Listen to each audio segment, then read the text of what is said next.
Hello, good morning सर्वांना. तर नवरात्रीचा पहिला दिवस होता. नवरात्रीच्या तुम्हा सर्वांना खूप खूप शुभेच्छा. तर इकडे खाली आल्यानंतर म्हणजे देवळ धुवायचं होतं, खंडोबाचं ते राहिलं होतं आणि हे घर आहे, साहित्य काय ठेवायचं ते हे धुवायचं राहिलं होतं. मग ते घर पुसून घेतलं मी, पाणी आणून द्यायचं काम करत होते आणि घर हे पुसून घेतलं. देवळ ते अक्काने आणि मुलांनी स्वच्छ करून घेतलं आणि इकडे पपई बघू शकता तुम्ही खाली किती लागली. पूर्ण घराच्या कडेने हिरवंगार झालं होतं.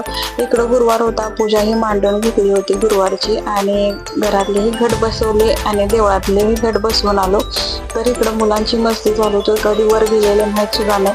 आणि हा आहे आमच्या घराकडे जाणारा रस्ता. नंतर घरी आलो तर सुट्टी असल्यामुळे मुलांची मदत झाली आणि मस्ती धिंगाणाही चालू होता. तर चाललो होतो घरी आणि घरी आल्यानंतर स्वयंपाक वगैरे तर ताट केलं असं. आणि ह्या खाली साखरेला बघून मला माझ्या 16 सोमवारची आठवण झाली. तर इकडे हा ब्लॉग इथेच एंड करते. कसा आवडला नक्की